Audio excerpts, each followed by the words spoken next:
Hello, everybody. Welcome to today's webinar, Boost Your Science Talks. We're here with the Agent Majeur and My Science Work teams. We're doing our first collaboration that we've ever done before, so we're really happy about it.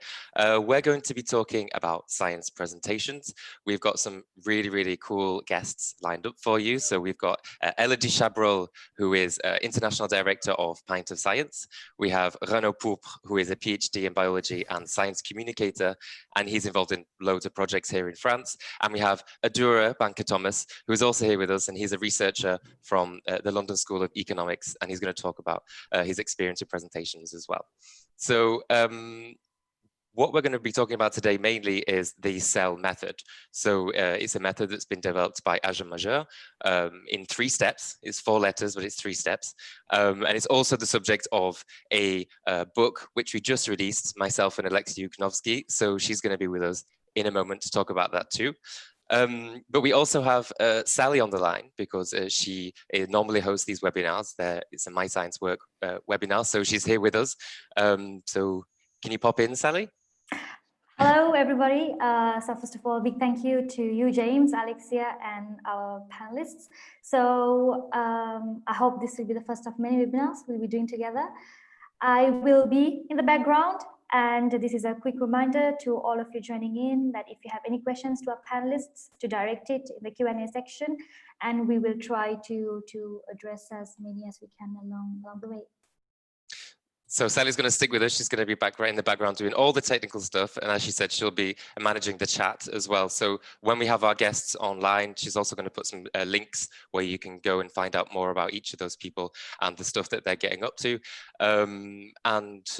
Yeah, obviously keep asking questions, and we'll have a question and answer session at the end. Okay, so maybe let's go straight on to what is the CEL method. So I'm going to bring in Alexia right now, who is the creator of the method. Alexia, are you there? Yeah, hi James.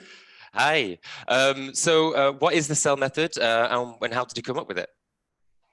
What is CEL method? I would say it's a kind of recipe.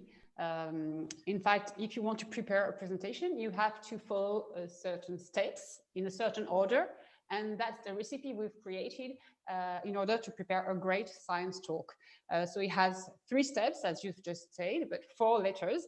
I've created it because it's easy to remember. So as a trainer, for me, it's important to see the progression in the people that I train, but not only on the presentation that we're working on during the training, but also afterwards. So I wanted to find something that they can use every time they have a new presentation to prepare.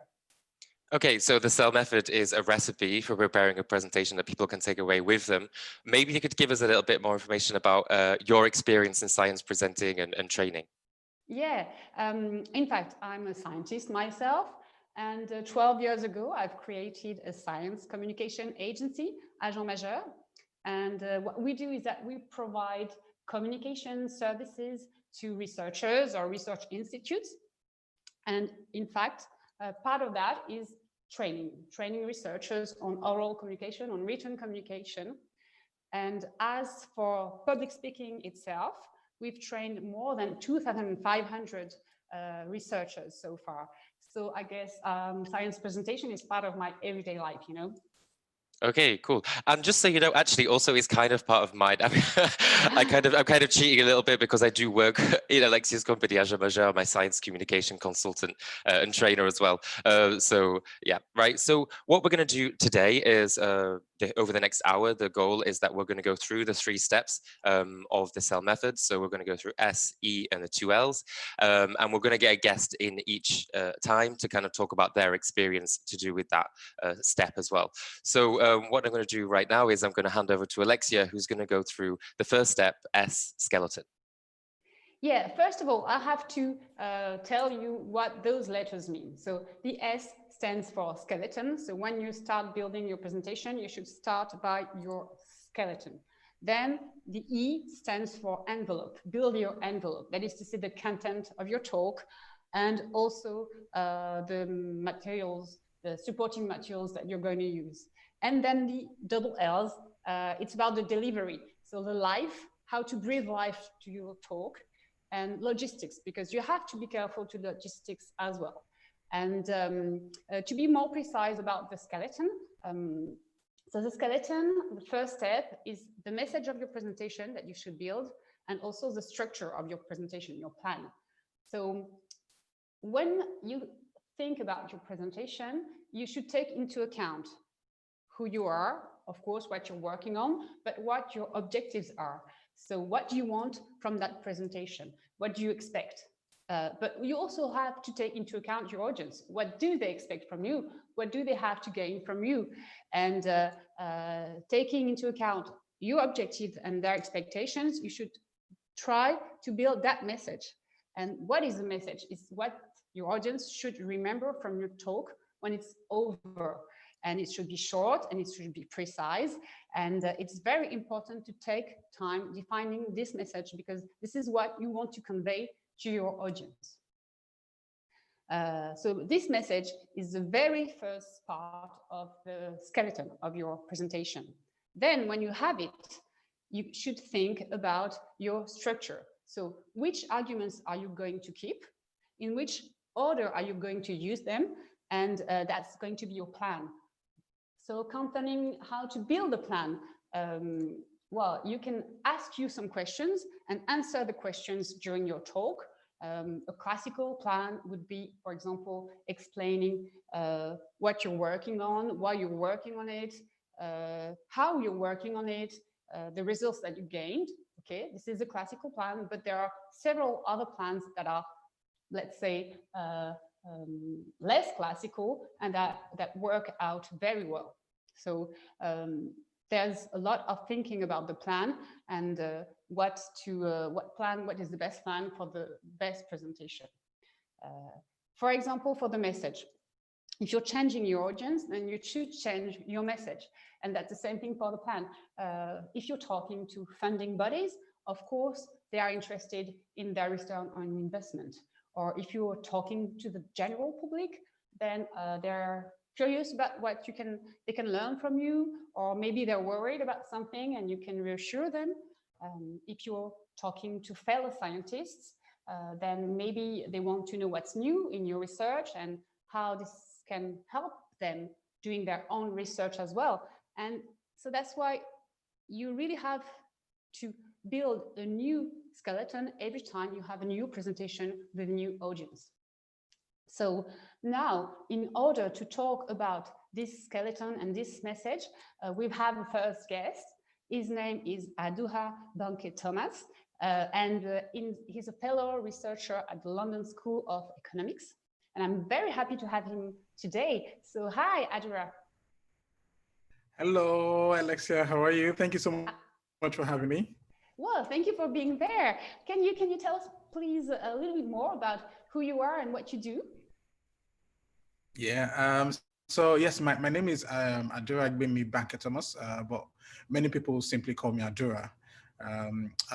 Firstly, allow me to say a big thank you, like I said, for having me here. It's fantastic, but also congratulations on your book launch. I think it's going to make a massive difference for many people, keeping the message very succinct and clear and sharp. Yeah, lovely. But as for me, I'm a medical doctor by training, and I have some postgraduate training also in public health and health policy, all through to my PhD. Presently, I am part of the faculty at the Department of Health Policy at the London School of Economics and Political Science. And there I lead my research, which is trying to explore issues around access of pregnant women when they require critical maternal health services in where you would call Africa's largest mega city, Lagos. It's a research that is funded by AXA Research Fund, and I'm absolutely enjoying it. Okay, great. And so I know that you've attended an Agent-Major training in November last year. And yes. I guess you spent time defining your message. Tell us a little bit more about the context of the training itself, please. Right. Yeah, yes, indeed. That was where we met. You're absolutely right. At the AXA Research Fund media training last year, and I think at the training was really more of two tasks that was put in front of us. One was that we needed to prepare a 3-minute pitch in front of the AXA Research Fund Scientific Board, so a very technical committee, people who would generally understand the language that we spoke. And then in another front, we were meant to speak with AXA employees, people that I would call general public, finance people who really, you need to make science more interesting to them to understand. And then that would be followed by about 5 to 7 minutes, I reckon, for questions. So I and my colleagues were tasked to kind of define our specific message in one sentence and showcase the impact that we expect our research to have in the world, starting with a line. If I remember, it was in 2030, I want the world where, something down those lines. And I remember seeing that and literally freaking out. This is work that I deem so important, so large scale, so huge, and I'm being told to say it in one sentence. How would that be possible? But hey, it was super complex, but we did it. Yeah, usually it takes time to define a good message, because you first define it and then you refine it until it's ready. And especially for a pitch like that, with 3 minutes only to talk about your research project, how important do you think it is to define such a precise message? And how yeah, so in terms of the criticality, it's super critical. I think scientific research as it is designed it's really important for the society. For a lot of times, the society is waiting for science to say, this is what we need to do, this is how we need to go about it. But the problem is the way the raw materials that breed scientific message can really be information overload for some people. Nobody really wants to know about the p-value, the confidence interval, and all those complicated things. We just want the core message, right? And I think for me, I didn't realize how much work would go into, like you said, defining and refining the message for such a talk. But it took lots of reflection, practice, back and forth feedback from your team. On ground with us, which was very, very helpful. James took us back and forth with, okay, say it again. Okay, try it again over there. Okay, you may want to think about this. And it went back and forth and practicing, practice. And I think that's what really helped to, get us prepared for the talk. There were a few key takeaway messages for me that it's kind of important that you keep it short and simple. And kind of the benchmark that I was looking at was, can I communicate my message to a lay person who has no technical expertise or knowledge of what I'm talking about, and kind of build my entire talk around that one message? And if I remember, my one line building on the talk was, I think it was something around leaving no one behind in Africa by 2020 really entails ensuring that women are not left behind to travel to reach health facilities without the supportive evidence base to help them get there.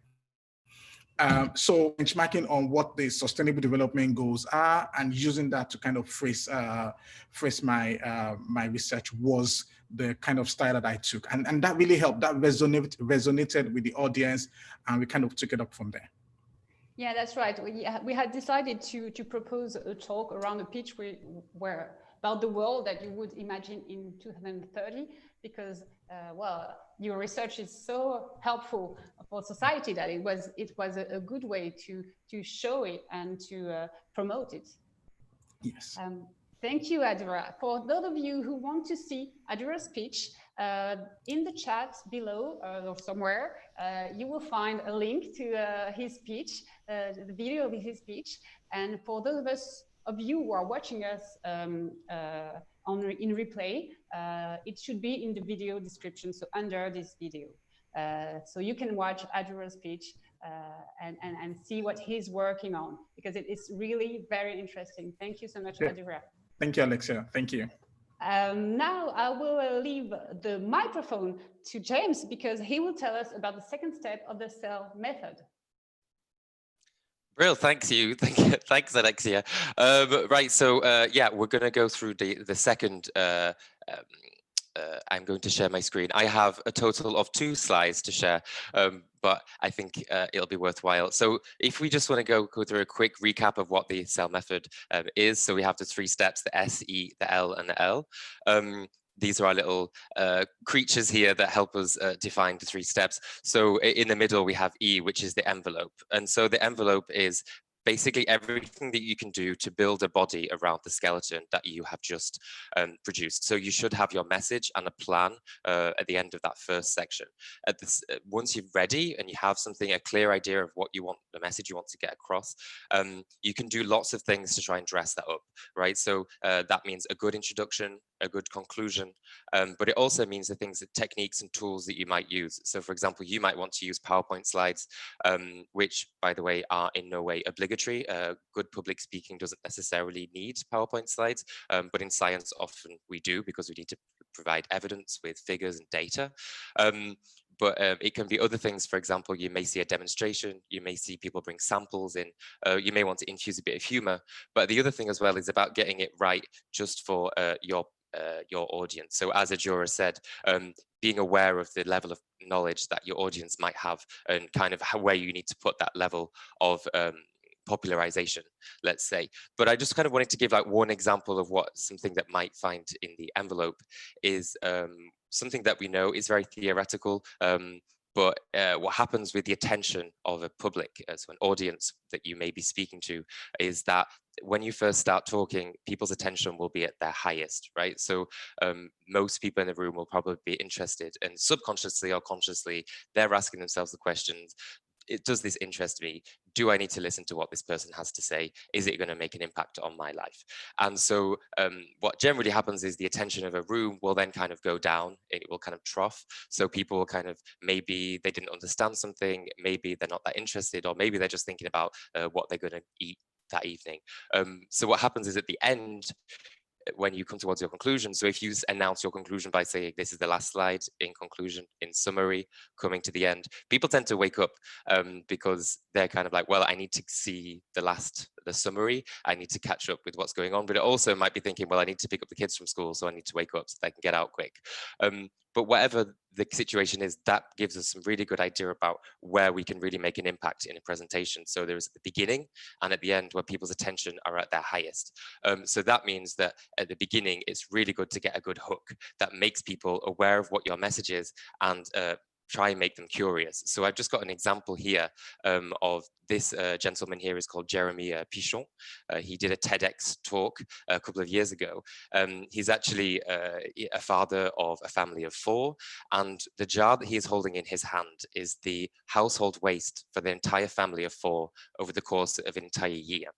Okay, so the hook to his talk was, this is the waste that my entire family has made over the course of a year. And that's his hook. And as an audience member, you're thinking about how did they do that? Why did they do that? And that makes people curious, and it actually helps people. The attention will then stay higher, and you're not going to see this kind of drop, in attention over the course of your talk. And then also, it also helps to be able to come back to that same hook at the end to try and like close the circle. So what I'm going to do now is I'm going to call upon Renaud. He's going to talk about some of his experience. Are you there, Renaud? Yes, I'm there. I think Hello. We're just waiting for an image to appear. That's okay. Yeah. But I'm still here, don't worry. So Renaud has a, that's Alexia just popped in. So we have, Renaud, are you still there in the sound? Yeah, and now I think here he is. I'm back. Yes. Hi, thanks for coming and thanks for being here. Maybe you could tell the people watching a little bit about some of the things that you do in science communication. Yeah, I'm a PhD in biology, so I just recently finished my PhD, and it was about host pathogen interaction. So it's a thematic in biology where you study how micro stuff like virus, bacteria interact with people and all animals, and this is really interesting. And I jumped into the adventure of science communication through this PhD. because I was working on how a bacteria called Listeria can target the heart of our cells, that is called the nucleus, and can really manipulate it to promote her survival or her spreading into the organisms. So my science communication path started like I think most of the researchers that just want to share the field and share their stories, because they want people to be aware that yes, there are people working on those topics and that they can be really interesting, in fact.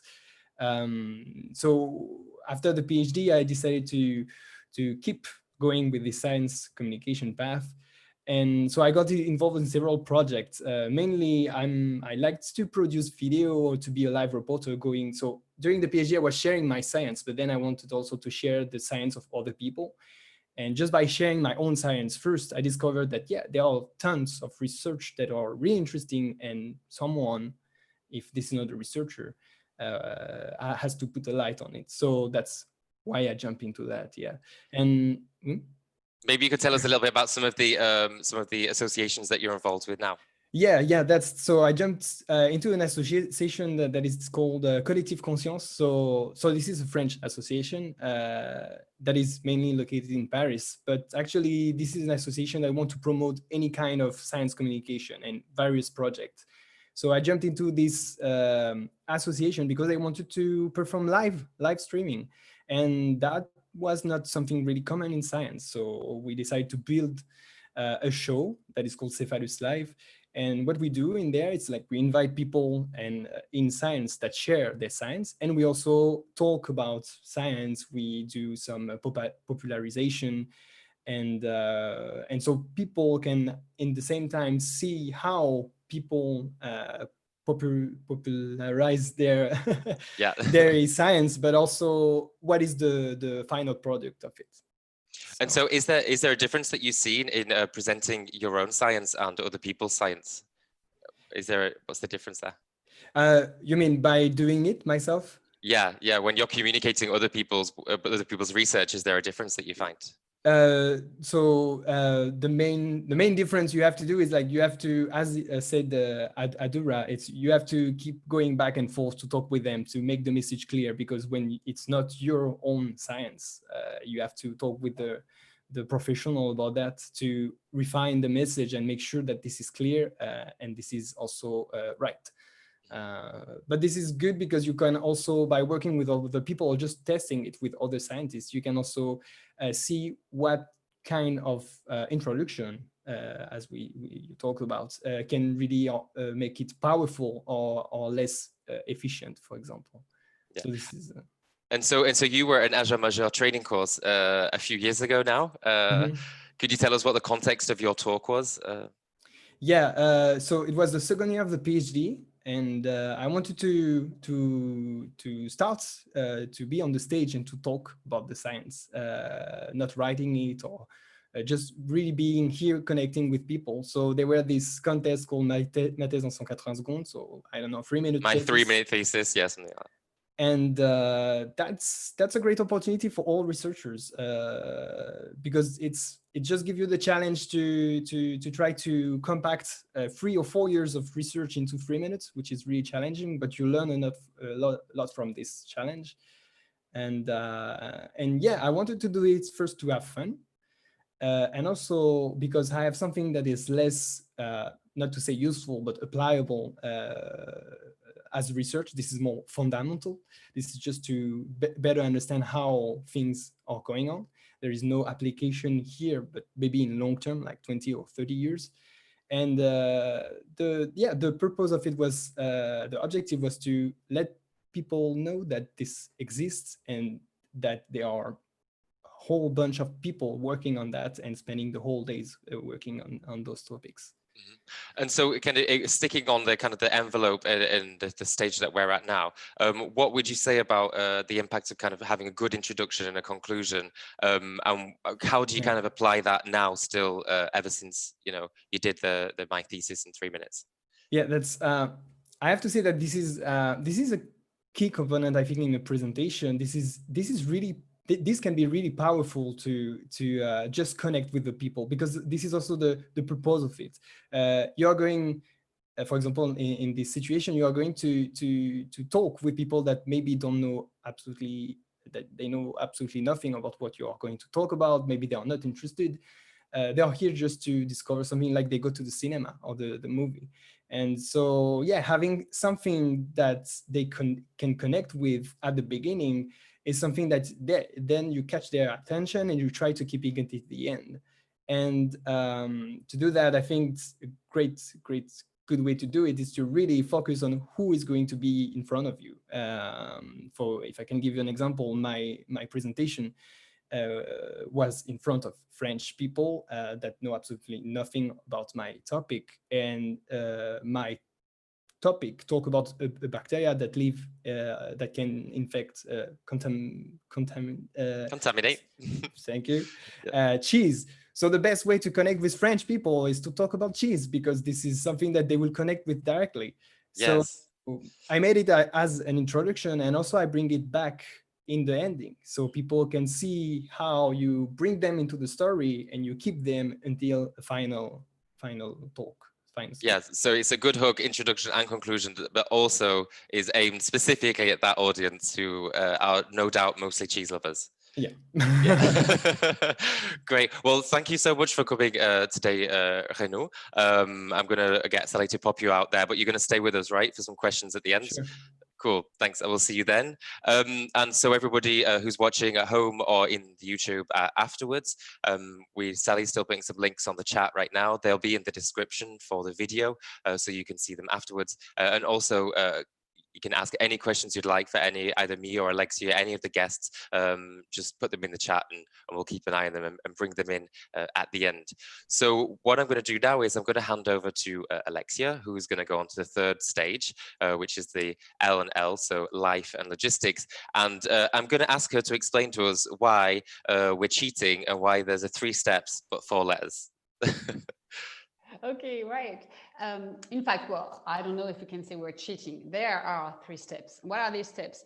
The first one that we've been talking about right now are about how to build your presentation, but it's an intellectual construction. And but the question is, now that you have built your presentation in your head and probably in your PowerPoint slides too, then you have to deliver it. And the 2 letters that are left, that is to say life and logistics, belong to the delivery. So how to give a good delivery.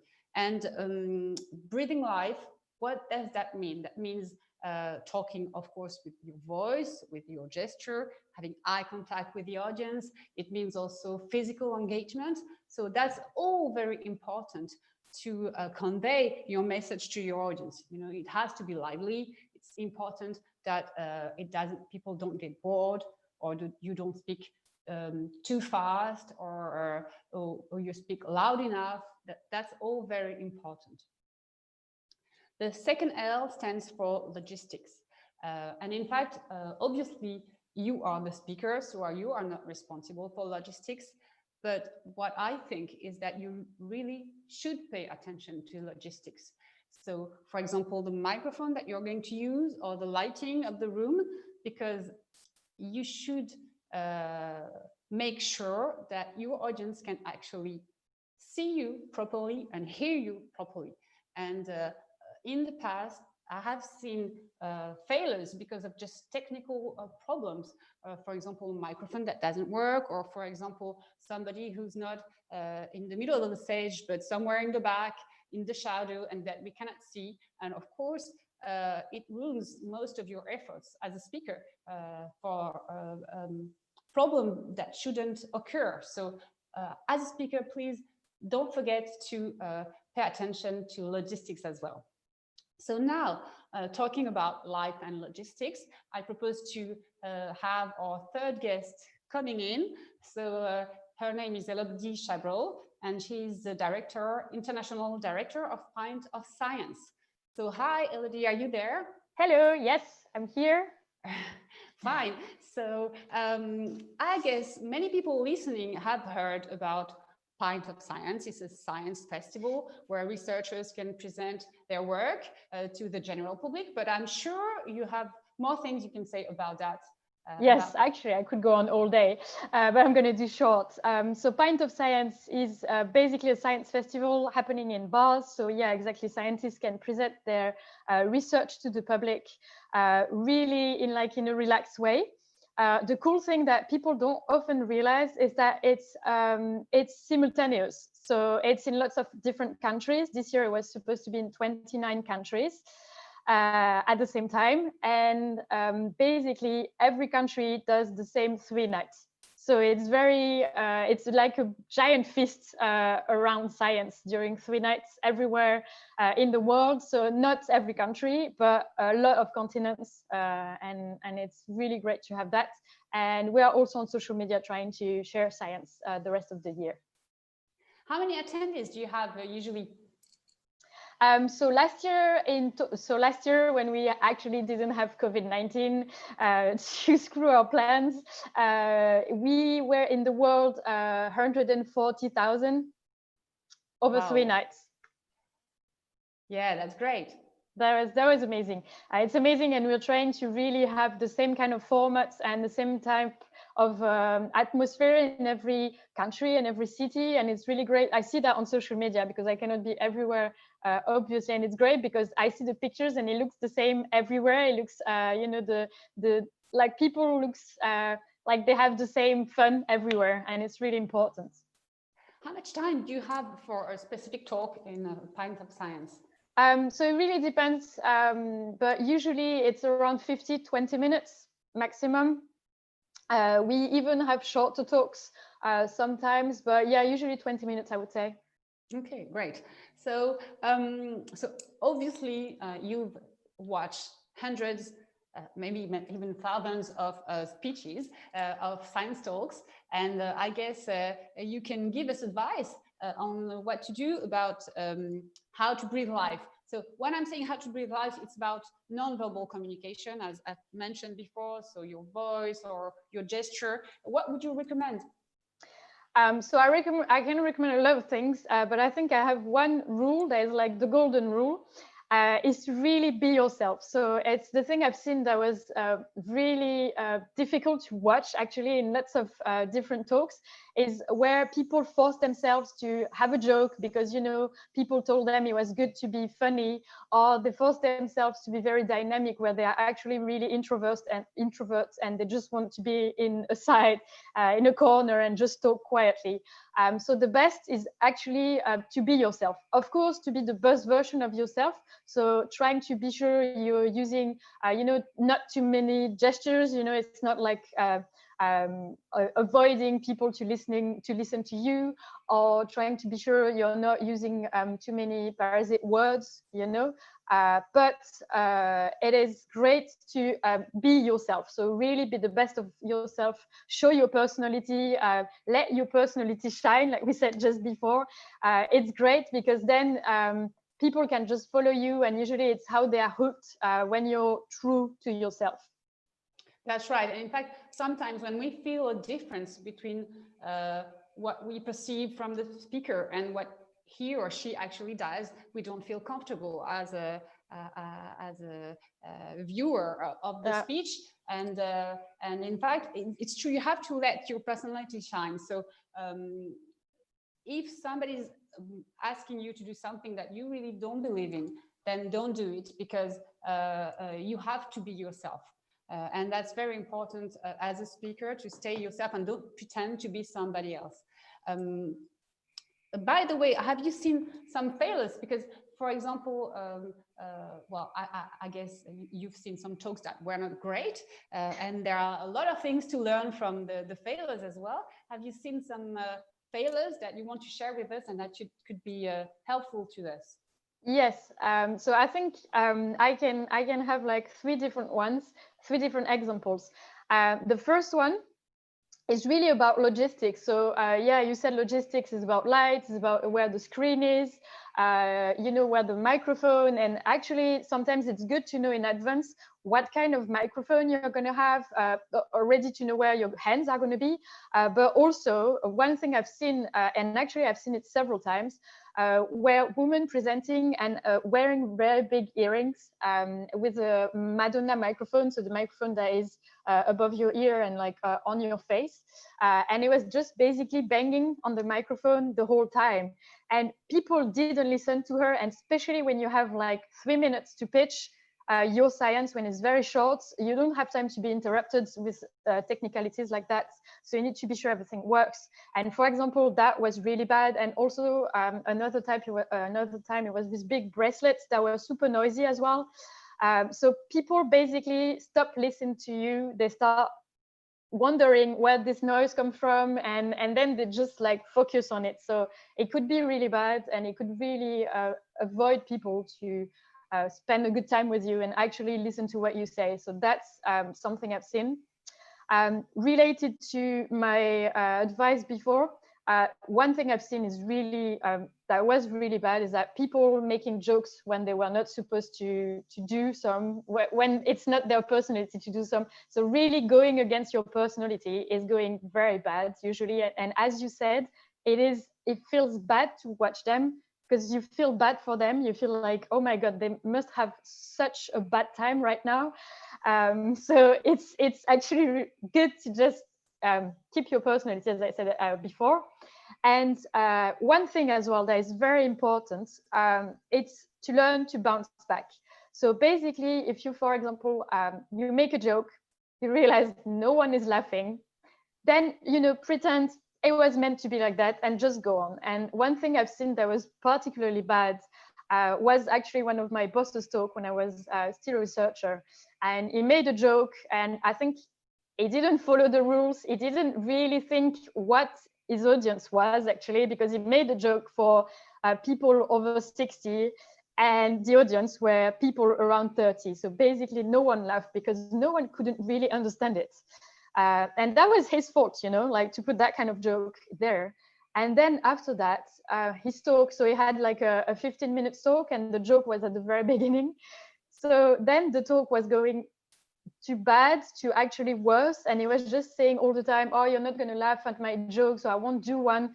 And, it's just like the show must go on. So if something weird happens, if you make some noise with whatever, with the microphone, or if you realize that while you were talking to people, you were showing your slides, but actually we're turning your back, or you were doing something weird, or something didn't go as planned, then just move on, continue with your talk.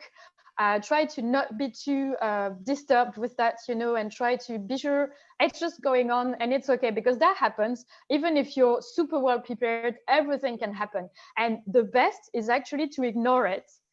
Or even if you have time and if it's okay, you can acknowledge it with fun. If something weird happens, just like try to go with it. And I think keeping that in mind, that everything's going to be fine anyway. And I think that's usually the good thing to do.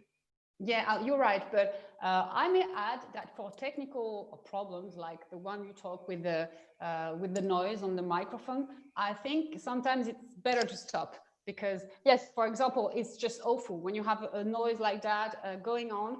I think as a researcher, you should even stop and say, okay, is somebody, can somebody fix that? Or because else it's going to be so disturbing that nobody can really listen to what you're saying.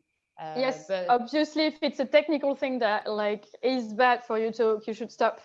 Sometimes the problem with the earrings, for example, is that they don't realize because they don't have the sound coming back. So they chat and it's okay. And when it's a very short pitch, for example, you don't have time to stop them. But yeah, obviously, if you have a sound, I've seen actually something that happened to me. I was doing a 10-minute pitch and the timer just went off. So completely the screen went dark. And actually, I didn't acknowledge it. I continued as planned, but then I think I should have said like the timer is not there.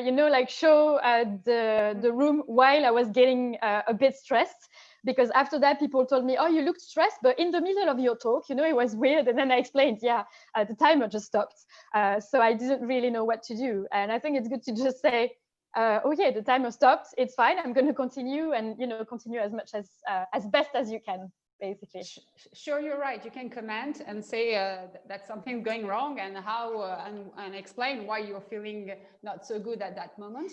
For humor, I may add something because Yes. obviously, well, if it doesn't work, yes, you can pretend like, well, it wasn't meant to be funny anyway, and you didn't expect nobody to laugh. But on the other hand, when you're making a joke, you should keep in mind that it's good to be silent just afterwards. So if you feel that your audience can actually laugh, don't step on their laugh, because, well, they might not listen to the other sentence that's just afterwards because they just can't hear you because they're laughing. So the thing, it's tricky. So you have to put your joke and just see how they react. And if they laugh, then let them laugh, and then you talk. And if they don't, then pretend you were not expecting anything. So it's not that easy. Exactly. Well, great. Well, thank you, Elodie. Do you have what have you decided to this year for the Pint of Science, as you cannot organize it live? So in France, actually, France already is going to be online. So we're going to talk about like the format of the events really soon. But the other countries are still deciding because some are very new. They didn't do any Pint of Science before, so they don't know if they want to start online first or not. So it's still in discussion, actually, for some countries. So we have to stay tuned. So somewhere in the chat, there's a link to Pint of Science. So if you're coming from your any country, well, 29 countries that where the festival is going on, then you can take information about this Pint of Science festival, and if it's going to take place and how it's going to take place in 2020. Thank you so much, Elodie, for answering the questions.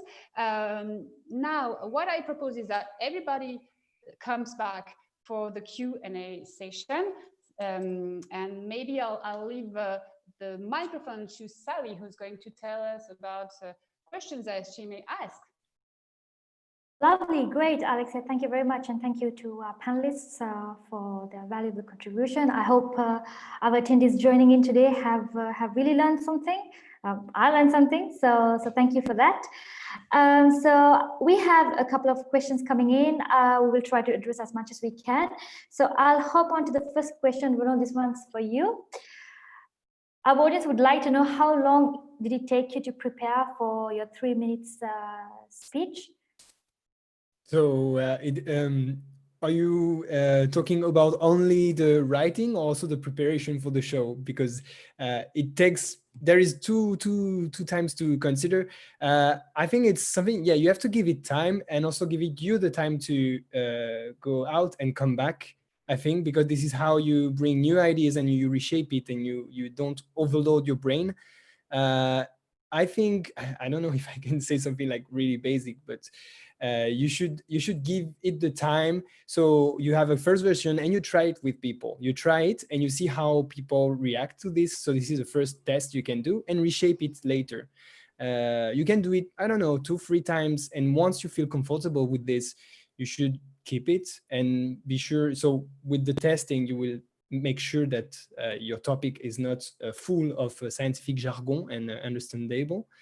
And then to prepare it, because Ma thèse en 180 secondes is quite really short contest, I just apply what people call, what they coach me.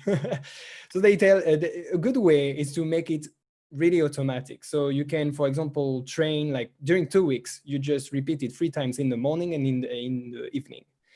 And for sure, at the end of the 2 weeks, I think you will have it completely like in mind and no problem with any problem with sharing.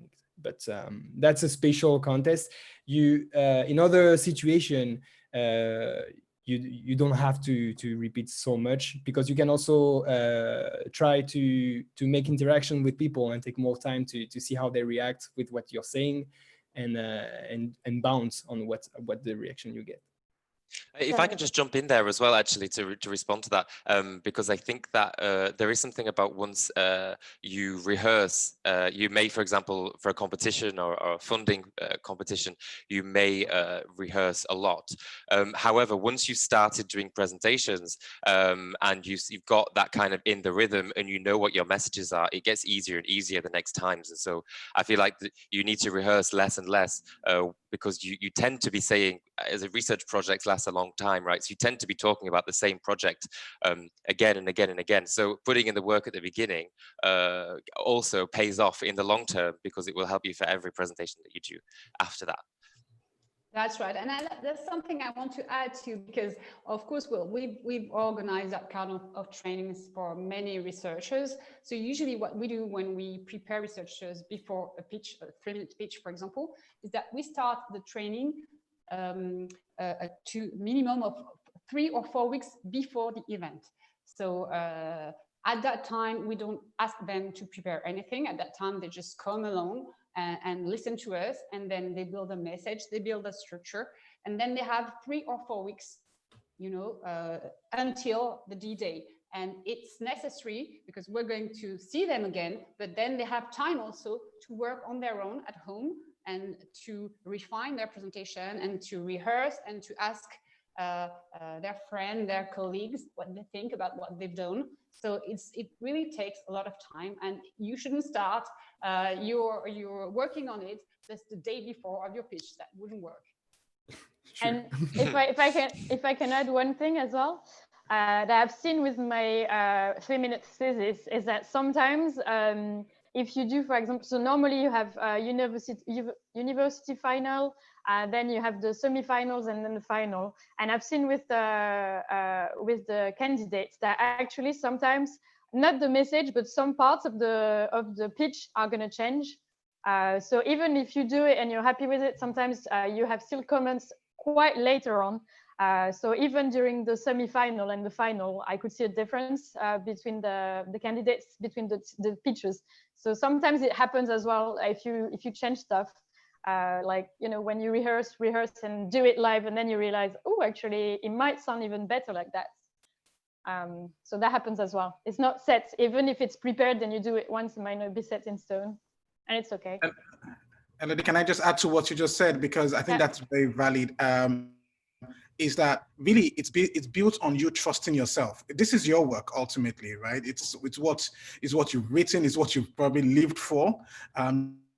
Just trusting yourself that there's a change, that change is the right change, might actually also help, because I remember some of my colleagues and myself actually panicking as soon as you miss one word. You're like, oh my God, I'm screwed, you know, I've messed up. But not necessarily, you might have actually sounded better. So just to add that there. So rehearse, and believe in yourself and believe in what you present. All right, so the next question is to you, Alexia. So how long does it take to prepare a presentation? I think it kind of touches on the previous question, but in your line of work, how long would it roughly take to prepare a good presentation? I don't know, it's very difficult. I would say that for sure several hours, but the question is, okay, it depends on what you've done, and that's what James just said, on what you've done before. So have you done that presentation before, or kind of the same presentation on kind of the same topic, or is it brand new? But well, I suggest that you take the time it deserves. If you have, if it's very important for you, and if there's a big decision that is in the hands of your audience afterwards, then do take some time. So, well, I don't know, it can be 1 day, 2 days, 3 days sometimes, in order to get something that is really good. Sure. So this question is for you, Adura, and for you, both of you. So maybe you can answer individually. It's a quite interesting one. Do you have any horror stories about presentations that went bad? You know, we asked this question from Elodie, but in your experience, have you personally, or have you witnessed any presentations that went sour really fast?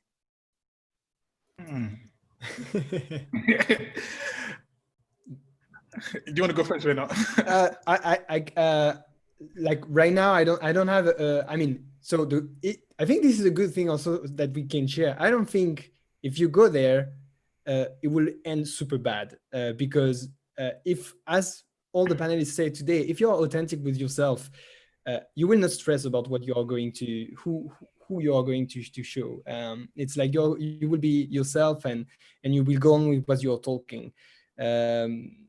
I try to remember.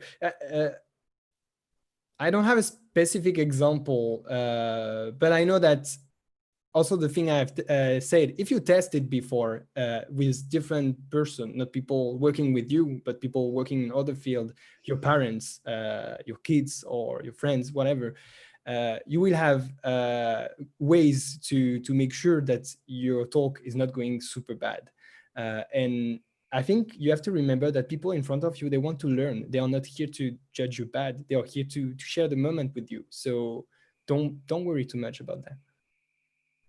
And you, Azura, do you have? Yeah, I mean, I think it's just going to, I'm just going to build on to from what I mentioned previously about colleagues who forgot one line. But like Reno said, sometimes it doesn't go bad on the main day. Provided it's gone bad before, nobody sees that, right? You know, it's okay to forget the line the day before or 2 days before, and then kind of, you know, just keep practicing. And like I mentioned previously, trust yourself. And I remember that my colleague who kind of broke down on the practice stage, she had one of the best presentations on the main day. James, you remember, you know, so really, it's not about memorizing the lines and delivering the same thing. It's about just being free. And like I mentioned, trusting yourself that what you say is exactly what you intended to say.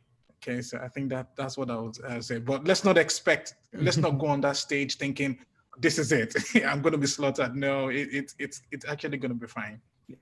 Actually, if I can add something, now I remember that after ma thèse en 180 secondes, I went to another contest that I didn't succeed.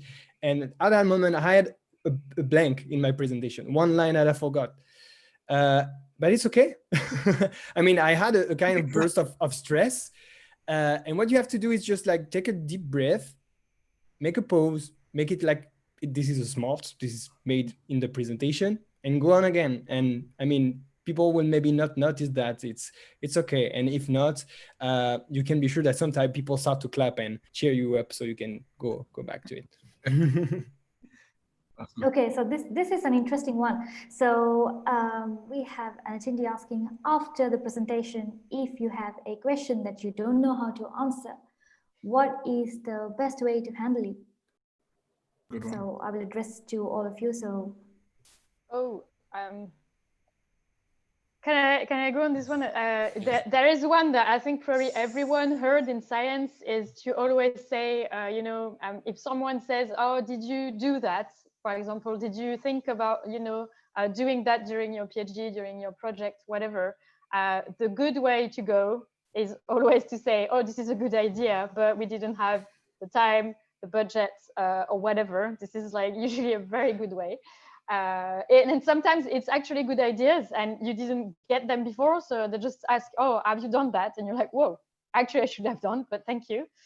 And also sometimes repeating the question is giving you like a bit of time to think, or asking to rephrase if you're not sure, because sometimes it's just a question of words and you're not sure about the question. So rephrasing yourself or asking to rephrase can give you a bit of a break and helping you make a cool answer in your head, I would say.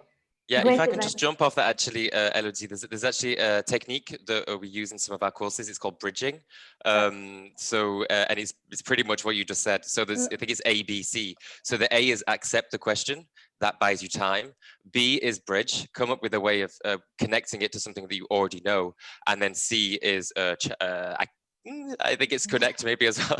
But so basically, and that's, you say something that you know about that isn't really that related to the original question, but it allows you to take that opportunity of a question to talk about something that you know about. It's something that politicians use a lot on the radio, which is quite annoying, but in science it can actually be a very good way of saying, I don't really know the answer to that, but I do know the answer to this, and I think this is more interesting. And it does work. We use it for like thesis defenses and stuff like that. If you just have, if you can get quickly enough to something that you know, but yeah. Well, sometimes also it's possible that you just don't know the answer to the question, because sometimes you will have the question again and then you cannot hide anymore. So sometimes it's good to say, okay, does somebody in the audience have the answer to that question? Because personally, I don't have it. You can just accept that you don't know. Or you can also propose to write it down and say, okay, I propose to write it down, and I propose that you give me your contact number, well, your email address or whatever, and I'll try to get the answer to that question and answer afterwards. I mean, it's possible sometimes that you just don't know. Great advice, thank you. So we have Julian Herring asking a very interesting question. So PowerPoint has been shown by several neuroscientists studies to be a poor communication tool. So his question is, do you suggest any other tools for slide production and presentation? To me, the problem is not about the tool, it's about how you use that tool.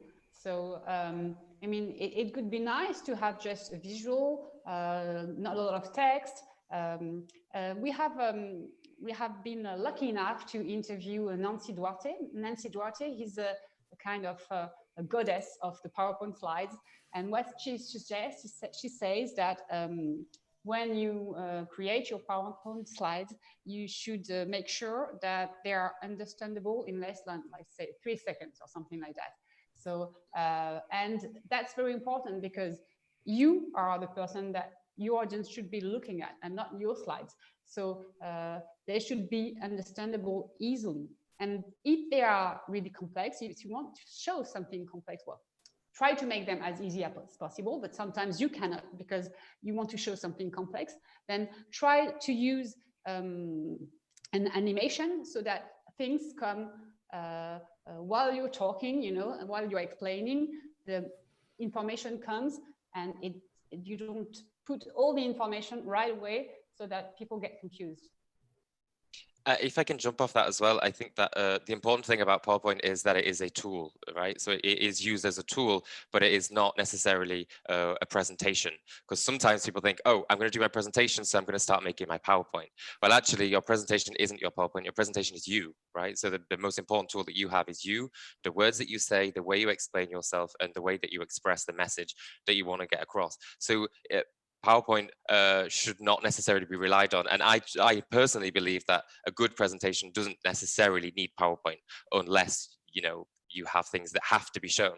But I mean, yeah, that's right. Yeah, that's right. And that's why we propose this method. I mean, people tend to start building their presentation by creating their slides, but no, that's not the point. I mean, communication is about a message that you want to convey to your audience. So the first thing you should be thinking about is your message, and then the structure, and then comes the envelope. And inside of the envelope, there's the supporting materials.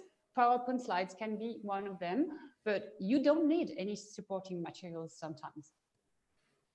Great, Alexia. Sorry for jumping in. No, sorry. I was just wanted to tell the people that if they want to be convinced by that, they can just watch all the Mathèse en 180 secondes talk, because they have just one slide, and you can see that sometimes they explain you really complex things with just a really simple image. And this is, maybe it's, I don't know, I cannot read and listen at the same time. So, and remember, I think most of the audience cannot do that. I don't know if because I'm a man, I cannot do both things at the same time. But the only thing is, people are here to see you, not to see a PowerPoint. So. Absolutely.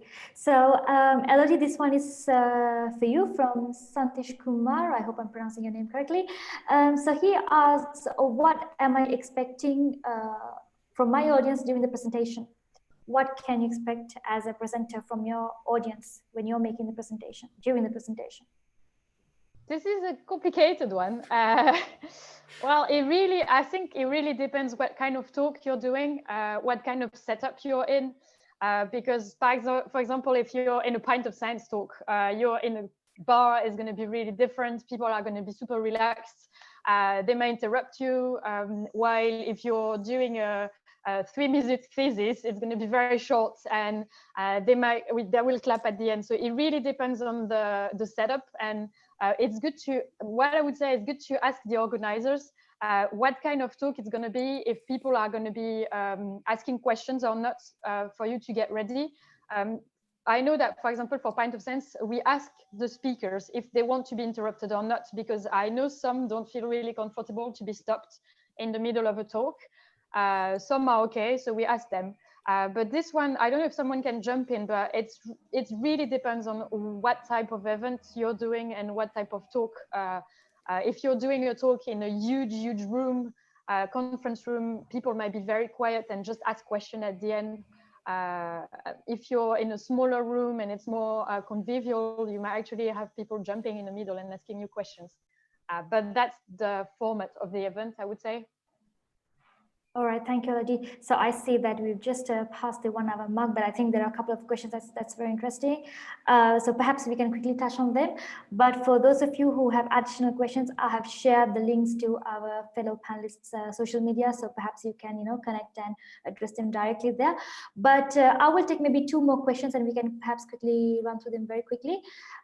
So one of our attendees, he has a question asking, what tips do you have for presentations and communication done online rather than live presentations? Perhaps we can ask you, James, to answer that question. Me. What tips do we have to do it online as opposed to doing it in live? Well, I think the main thing that one of the main things is that this square here, that is your stage, right? So that is where people are going to see. They can't see anything else around you.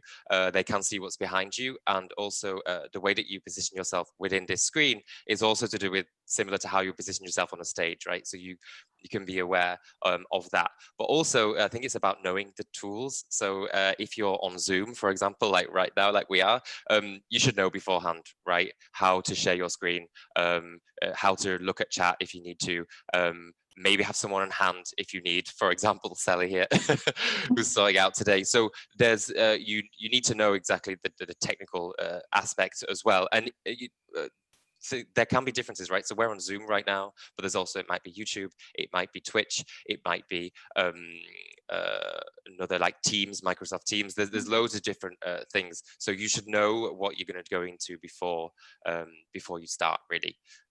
Yeah, but don't ever think that just because you're on camera that you don't have to give as much energy as you do have to do if you were in front of a room full of people, because an audience is an audience at the end of the day. Right. Actually, I don't know, James, what you think, but I feel like online you have to put more energy. Yeah, I think so. That's the thing. If you want to share more, like the same level of energy, you actually have to push more online than you would have in real life. Yeah, and it also feels a little bit weird sometimes because you're kind of on your own, right? So whilst we can see people, we can see each other, but you're still in a room on your own talking to an object. So there's also that. And yeah, sorry. No, I was like, since I'm on the double L, logistic, be careful with your background. That's what. No, but like sometimes people don't realize, and they have like some. So if you give a talk and you want to be sure you have you can make a nice background. Yeah, and you have to be careful, pay attention to the lighting too. So we have to be able to see you. So don't put a window on your back, and because we won't see you if you have a window on your back.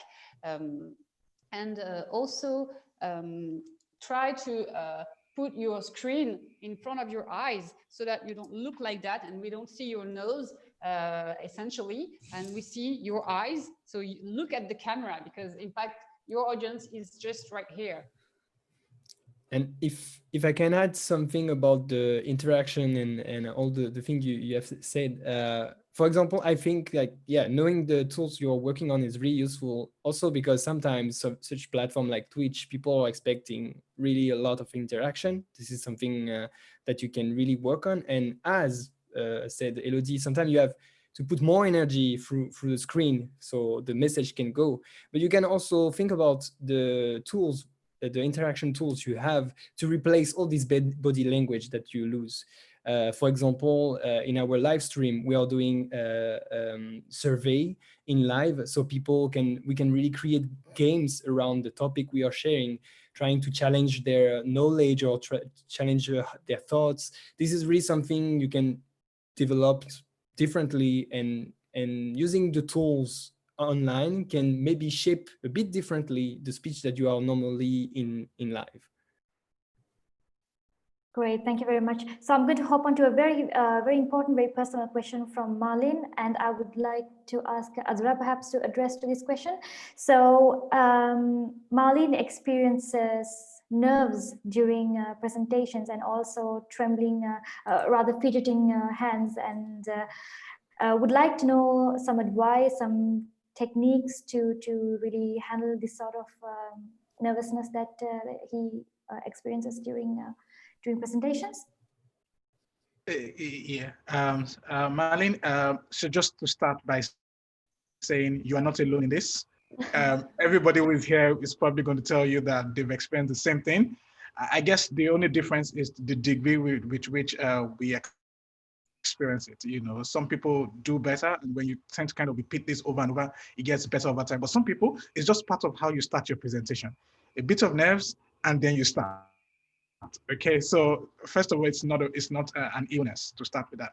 However, there are a few tricks that I've seen some people use, and I tend to use also myself, but what works for everyone might be different. One is to see the audience as a sea of water. Don't look at anyone in particular, just see them as, okay, I'm talking to the ocean. Okay, that works for me because I don't see anyone. I also know that someone has told me before that they kind of implant one nice person in the audience and look at that person. You know, one person on one side, one person on another side of the audience. You know, and these are your friends. These are people that make you smile. These are people that make you happy. So just look at them on one side. You know, your head to another side. Look at them, and then you're good. But ultimately, I think you have to find what would work for you. One other thing I've heard is holding on to, you know, the microphone very tightly to your mind. And James, you actually showed us this. The microphone becomes your best friend when you're giving the talks, you know. Just hold it, you know, pass all the nerves to the microphone, okay, and just hold it tightly. And, you know, you tend to feel better. But, Marlene, I would just say that, you know, while I'll be happy to hear if any of these 3 strategies work for you, please let me know if you come up with something new, and maybe I'll start trying it also. And can I just add something to that? Because just before the lockdown, I was at a presentation and one of the speakers was really experiencing nerves. And this was a guy in sales. And while he was making the presentation, his hands were trembling and he was sweating. And we, the audience, we were able to kind of empathize with him. We were more more focused and more involved in his presentation because of the fact that he showed this human side of him to have this kind of nervousness that we all can relate to. We all can associate with, and at the end of his presentation we all gave him a standing ovation because first of all he was a terrific speaker. He was trembling, he was nervous, and he was stuttering, but the content was really good, and also the fact that we were able to just connect and to relate, and we were all on our feet, and he got a standing ovation. So I think Marlene is something we all been through, and something we will figure out along the way. So there's one more question, and I think we really should be wrapping this up. So John wants to know if we can have the PowerPoint to this webinar. Yes, it will be in the description because we're live streaming on YouTube, and you will have access to the recording. So that brings us to the final question. They would like to know if they can find more about the cell method, where and what they can do if well, yeah, there is a book. Yeah, there's a book. Well, in fact, James and I wrote a book about the cell method. So describing it, it's the method that we've been using for 12 years at Agent Majeur. So James was almost not even born at that time, but I know it works because we've been doing this cell method and using it with so many researchers so far. So we've decided to put that into a book with a lot of advice. There are also examples of science presentations that we're analyzing. Also, we propose practical exercises, for example, for calming down your nerves and your anxiety. And of course, well, yeah, I suggest to get it. It's called Cellular Research Public Speaking for Scientists, and it has just been released a few weeks ago at Springer. Lovely, great. Thank you very much. Thank you. Thank you for asking. I will pass over to you, James. Yeah, well, I mean, there's not really much left to say other than thank you to everybody. So thank you for everybody who has been watching in live and anybody who may come across this video later when it's on YouTube. Thanks for taking the time. Thanks for asking questions. And thank you to everybody. So thank you to Elodie, to Renaud, to Adjure, and also Sally from My Science Work. I've had a really good time and I hope that everyone else has too. So we'll leave it there. Thank you very much, and we'll see you later. Thank you. Bye. Bye. Bye.